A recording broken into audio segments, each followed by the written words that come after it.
it was a good experience. Yeah, using that chair. Because my boy is a bit stiff, yeah? But using that chair, it could help him because the boy could easily sit, relax, giving him food or any, like food and drinks. It was easier for me.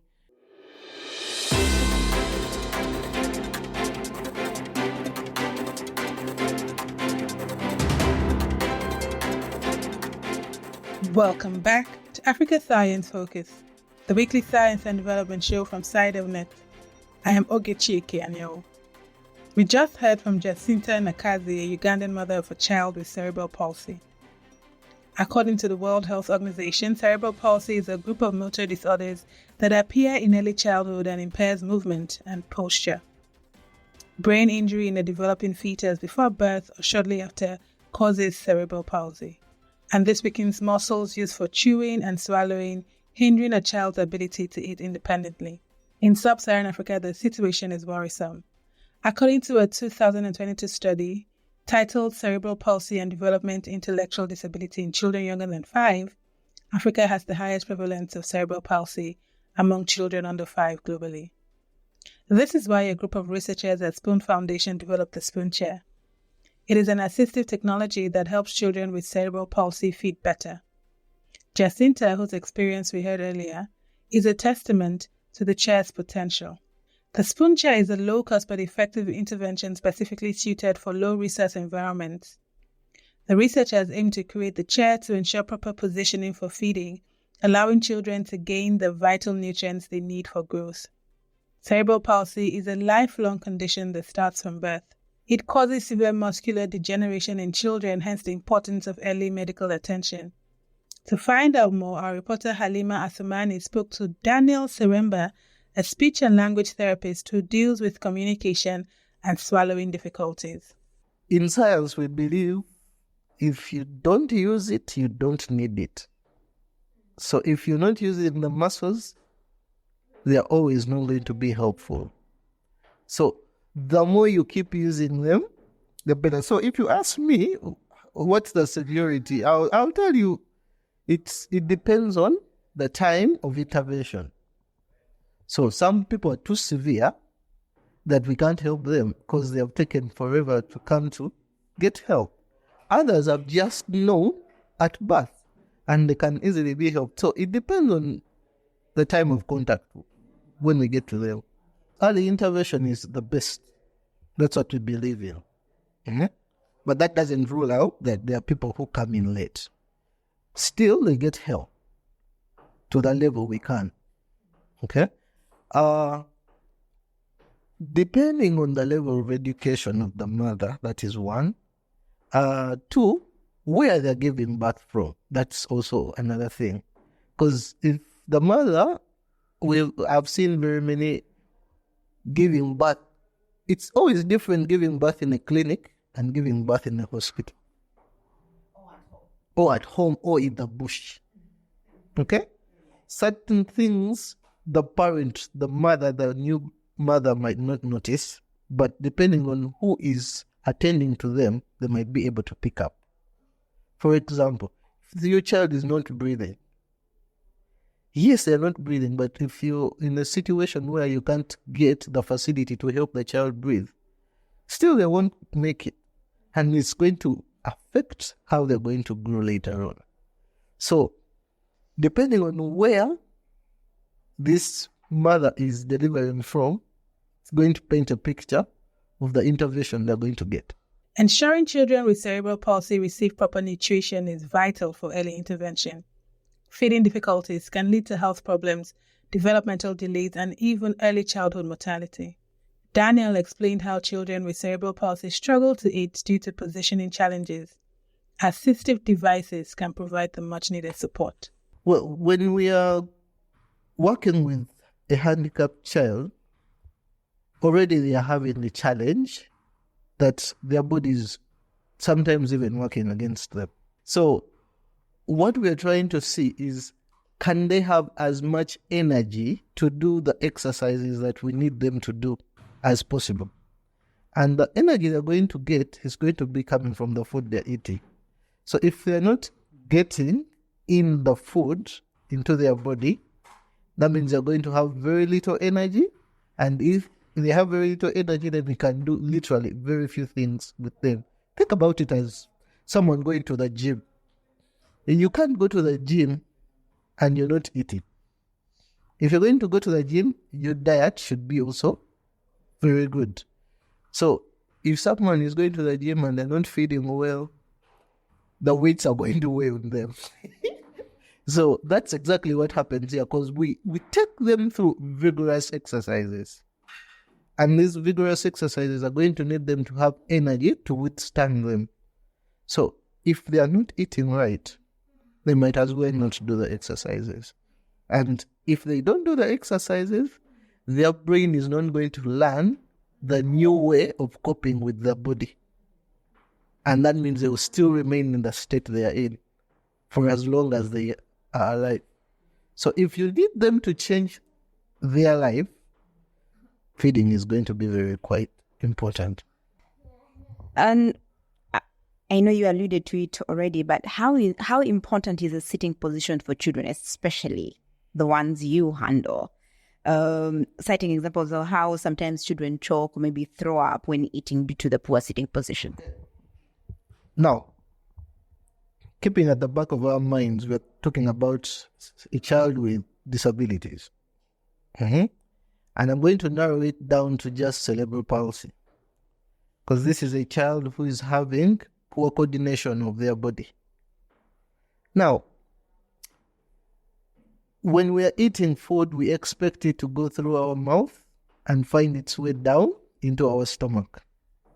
Now, all that work is done by muscles. So, someone who is having a challenge with cerebral palsy has poor coordination of these muscles.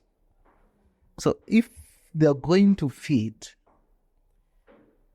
and the muscles are working against them, they are better off being positioned so that this food can find a smooth flow down into their stomach. Now, for example, when you ask a child to open their mouth and they can't open their mouth, then it's also going to be difficult for them to swallow the food. So when we talk about things like inclination, like reducing them from being upright, straight, to leaning behind a bit, something like 45-degree angle, what we are trying to achieve is that instead of using a lot of energy to put the food inside the mouth and chew it to take it back, already when you're inclined, that is going to be a little bit passive. You don't have to use the energy. When someone puts you leaning and puts some milk in your mouth, for example, it has, by gravity, it's going to float to the back of your mouth. You don't really have to use your tongue or your mouth. Remember, the tongue we are talking about is also a muscle, which might, for like these children, the tongue might be, instead of putting the food at the back of the mouth, it's sending it out. And they're pouring it all out. So just that tilt saves them a lot. Now with the chair, already that's thought of. And this is going to be very helpful. And here at the hospital, there was a time when you were also part of a team that was,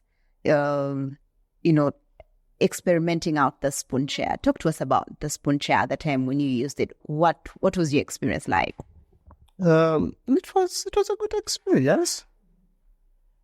And my major input was on the positioning, because during feeding, me as a speech therapist, I really care much about the positioning of the child, especially children with the special need.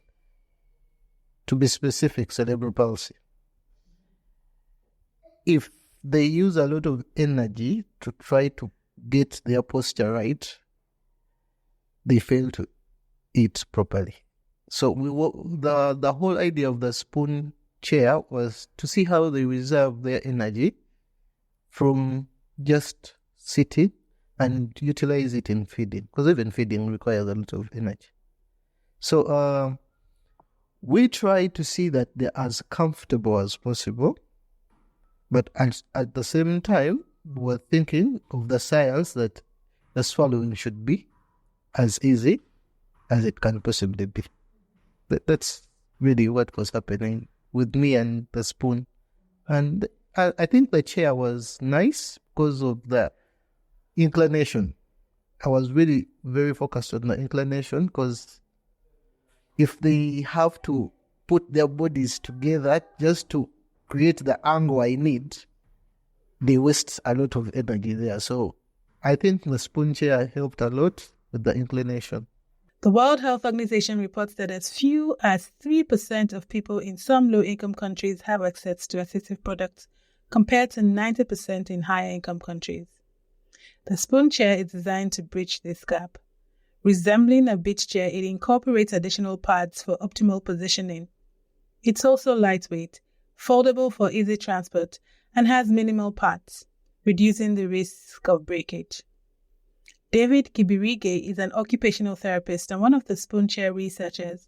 He spoke to Halima about the difference the spoon chair can make. Before we are using these old techniques, how? Just train the mother how to position the child and tell them that, okay, take a time as you're feeding your child.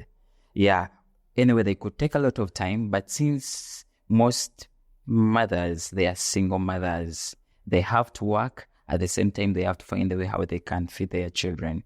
So you find that they will not get that much time to support or to feed this child. But with that manual technique, you find out that they need a lot of time to feed. For example, to take like a half of a plate, they need like 30 minutes because you have to do it slowly, take your time. And it's the same mother who has to go and work so that she can meet the living and help out on the child. But with spoon, I think really whatever it was intended, it helped out. Though there were a few challenges which we talked about. For example, it needed straps around for those children entirely who cannot really sit properly. We needed straps around. We needed a footrest where they can put their feet and really they're in a good position. And on top of that, we needed like the side head support, because for the spoon it had not that, but those are the ideas we got after. And I think since the first one it was a prototype, so the outcome it will be good because we tested each and everything. First of all, the chair was really good. It was a light chair it was really easy for transportation because it was light.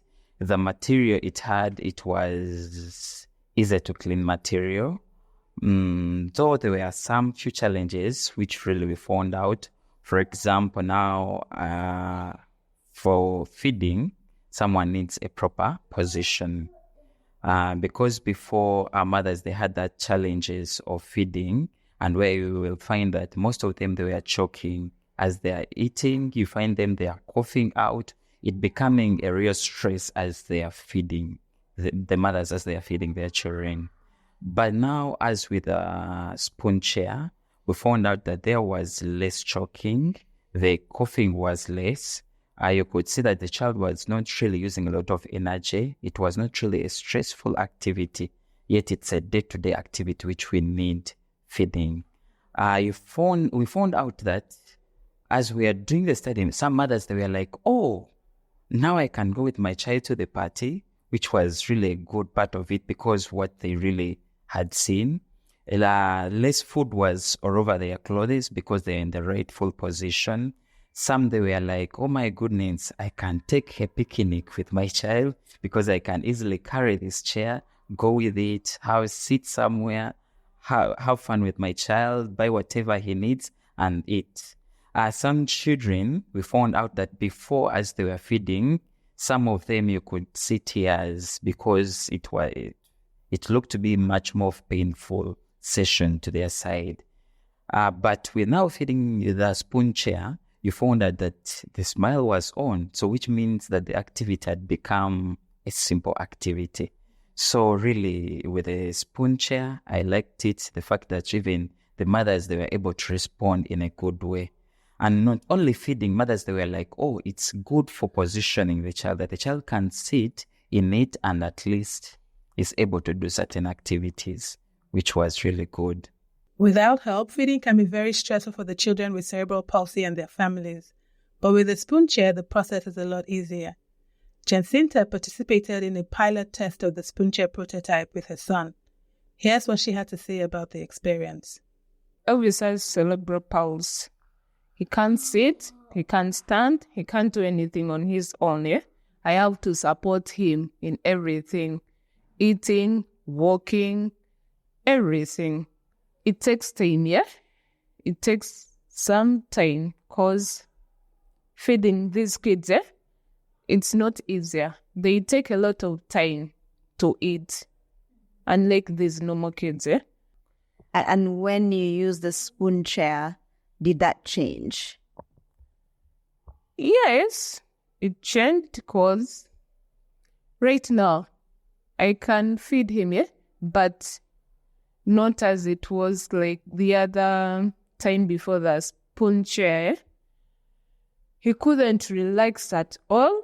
He was like still stiff, yeah? But right now, he can relax. You can give him food without any problem.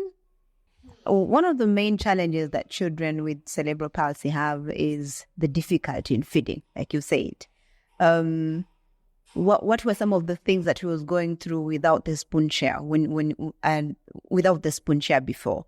And then what changed when you were using the spoon chair? Do you remember? Like before, always couldn't sit properly. But right now, he's trying and he can like control himself. But the other time, he couldn't control himself, yeah? It indeed have advantages. Yes, many advantages. It was nice because you can easily move with it anywhere you want, yeah? It's flexible, yeah? Yeah, which makes it easier for us to carry. Because some are heavy, we can't lift them. But this one, you can move with it anywhere. Yes. Aside from the easy movement, aside from the feeding, the ease in feeding, what else were you able to do? Like my son could relax, like without, how can I say it? Because his condition, yeah? Like sometimes it's hard to move him, yeah? Like in places. But if he can be in that chair, it makes him easy to be like free. Maybe I can say free. It eased his life in many ways. Yes. And yours too. Of course. Are you still using the spoon chair or it was just for the trial? Right now, it was for the trials. Because I don't have it now. Yeah, I don't have it. It was just for the trials. What would you wish for? Would you wish to have more of these chairs, you think, because of the experience you shared with us? Of course. We should have more. But if they come at a less price, yeah? Because sometimes prices for these things are ever high, which makes us difficult to purchase. While the spoon chair shows promise, it's currently undergoing trials. This allows for further adaptation to meet families' needs, but also means it is not yet widely available. David Kibirige discusses potential improvements. Yeah, as we are doing the pilot study, we thought about each and everything because each child was giving us a challenge and to think through how can it work best. So really, we got a lot of ideas. Lucky enough, we got most of the ideas from the mothers, and also even on a profession side, we could say, no, we need this and this. For example, one of the parents brought about that, okay, this chair, it is static. That means whenever a child grows, we have to buy another one. So we thought about how to adjust that chair, that from this level to that level to another level. At least it can help the child for some good time. Yeah. So we thought about different things, and I think if we come out with a final product, it will be really a good one. So how are you going to be able to come out with the final product? Because when you spoke to the independent parents, it seems every child has their own unique need. Was this something that you interfaced? Yeah, we thought about that. When we thought about that, because now, for example, the key components, they were the head support, they were the back height of the chair, the trunk supports. These are really basic. And being that we thought about that, it can be a single chair, but different parts can be removed.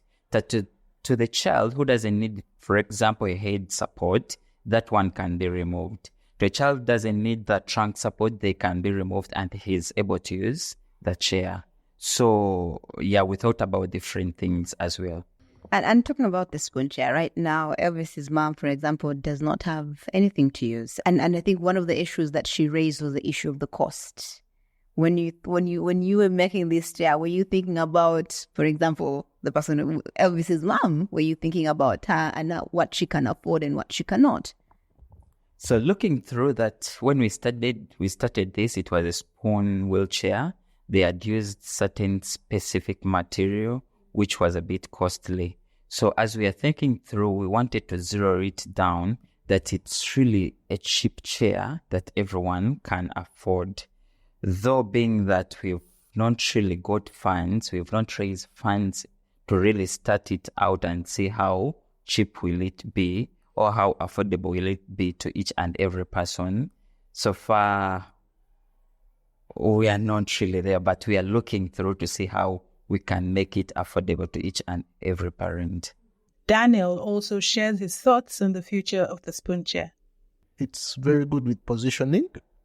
I can be sure this chair can be in one piece about the chair. Now, the durability is what I question. Because it's not going to be good if someone gets something that is working for them and they can't have it for long. Because it will be like a drop in the ocean. I think if we have it durable, because remember, these children grow. And some of the chairs, they outgrow. So that means for every chair someone is getting, you have to think about them after a period of time. Because they're going to outgrow that specific. And remember, it's designed to just that specific child at that time. So, we're dealing with a chronic challenge. It's not going to go away tomorrow. So, the only thing that is going to happen to the child, they're going to grow. And remember, now that we are feeding them well, they're even going to gain more weight. So, you need to tailor again a chair just to fit the adults. And just the, how can I say, the adolescents. Okay? Because they're still going to remain with the same problem throughout life. Okay? So, that's my only worry, that the sustainability in the long run. So it's important that we also start to think, if we can make something for the young ones, how about the adults, the adolescents? Yeah, because they all have these challenges. Speaking to Elvis's mom, one of her main concerns, of course, was the cost of the spoon chair. In your view, as a specialist who helps these mothers, is this something that you think mothers can easily afford? No, they can't easily afford. And that comes down to the numbers. First of all, even the chairs themselves might not be enough. So once the demand is high and the supply is limited, the price shoots. That's how it works. And the other thing is the costs of getting one, of manufacturing one have to also be thought about. We might want to give them out, but if we can't produce them, how are we going to give them out? So, yes, it's costly, and because it's costly, some walk away without getting one. And you have to think about other ways of making sure you get help. The chairs have great potential to improve the lives of children with cerebral palsy and their families. The question is, how can it be made available across Africa? David offers his insights on scaling up production. Yeah, thinking through, because as this was being done, we thought about, for example, are we able to use our local materials to make this chair? So we had some centers who are able to make even wheelchairs. So we thought about such centers, and at least we think we can have different materials within Uganda. And thinking through that, even within other parts of Africa, I think it can be an easy form of making this spoon chair. My opinion could be more just requesting parents who have children with cerebral palsy, because we are specific with cerebral palsy. We've seen most of the feeding challenges with children who are having cerebral palsy, and you find that the entire family is stressed about the feeding of this child. You find that, for example, single mothers, they take a lot of time to feed them, yet at the same time they need to get the money to take care of the child. So what I request them to continue going to their different centers so that they can get the required exercises, at least which can really help them to improve onto their feeding. Because you find that in most centers, they have at least speech and language therapists, they have occupation therapists, they have physiotherapists. At least they can help them try to learn the proper positioning, try to learn the strengthening exercises and different techniques, so that at least they can feed these children in a good way rather than the stressful way. With such potential to improve lives, what would it mean if parents of children living with a disability in low-income countries had access to assistive technologies like the spoon chair? Well, the change of the vision is proper feeding. We need to get to a point where we manage feeding difficulties with just simple exercises rather than surgeries. Because once the worst comes to the worst, we end up doing surgeries. The pigs of this world come in, and you think this is costly. Those are more costly. Let's try using what we have. Let's utilize it to the maximum. Because as much as we keep saying maybe they are not enough, but even the ones that have been given out, have they been used to the biggest effect that they can possibly give? Because, maybe one person has finished using and they feel like they have outgrown that stage. Can they pass it on to someone else who needs it, rather than keeping it at home and it's full of dust? So, if there's any chance we can use the available resources to the maximum, that would be nice. Rather than, because we will keep lamenting about it, we don't have enough. We might never get enough. We just need to work within our means. That's all from us at Africa Science Focus today. If you want to find out more, head to the SciDevNet website. That's www.scidev.net. Today's show was produced by Alice Hurst, with editing by Titilope Fadari and Ogechi Ekeanyao. Reporting was done by Halima Athimani.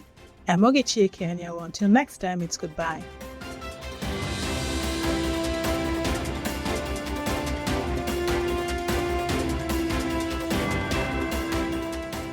This project was funded by the European Journalism Centre through the Solutions Journalism Accelerator. The fund is supported by the Bill and Melinda Gates Foundation. Do you have any comments, questions, or feedback about our podcast episodes? Let us know at podcast@scidev.net.